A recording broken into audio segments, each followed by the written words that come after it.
Have you ever been in a situation where you feel uncomfortable but you couldn't explain yourself why you were still in that situation?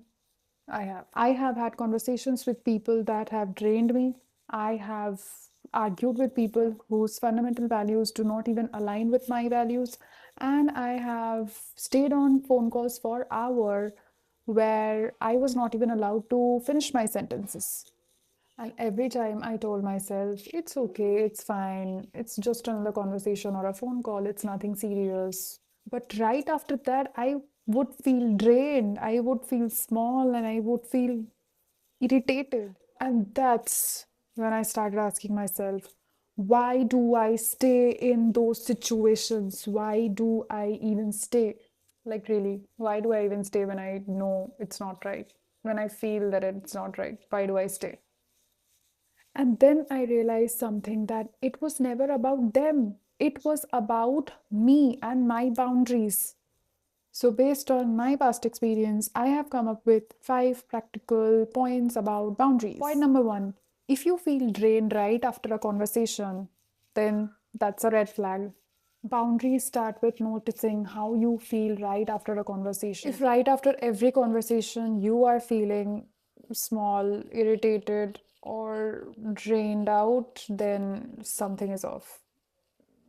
That's a signal. Second, you don't owe anyone your unlimited access, no matter what the reason may it be. Maybe they are your childhood friend, maybe they are your colleague, maybe that's your love of life, maybe whoever it is. Maybe they called you, maybe they just want to have a nice little chit chat. No, you don't owe anyone your unlimited access unless it's you. Your time is not a public property. The third point, disagreement in a conversation is normal. You know what is not normal? Disrespect.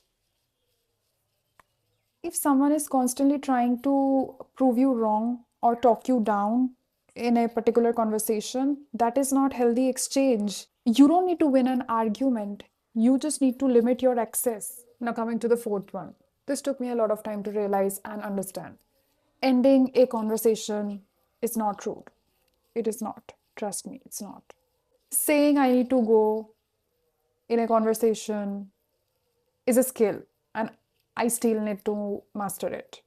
Avoiding 10 seconds of awkwardness by saying, hey, I have some work to do, I really need to go, instead of something that costs you your unlimited hours of mental peace. No, no, no. And coming to the fifth one. So, boundaries are not big spoken speeches. It's the actions that we take from our end, not from the other people's end. For example, short calls, short texts, less engagement, and clear ending lines. So, what I realized was I was never bad at making or maintaining boundaries. I was really bad at tolerating the tension of limiting the access. I think the hardest part about boundaries is not cutting people off, it's actually accepting that not every relationship or bond is forever. Sometimes we stay because we have a history together. Sometimes we stay because we don't want to seem rude. And sometimes we stay because we want to avoid the uncomfortable feeling of leaving.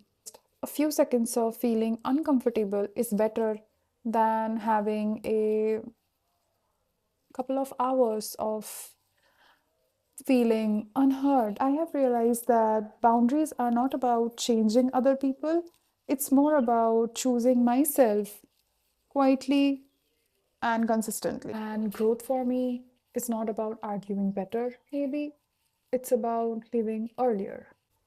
So, next time you are in a situation where you feel I am being unheard or I don't feel like staying in this conversation or in the situation, you ask yourself, is this the right kind of place that I want to be or the right kind of situation where I want to be?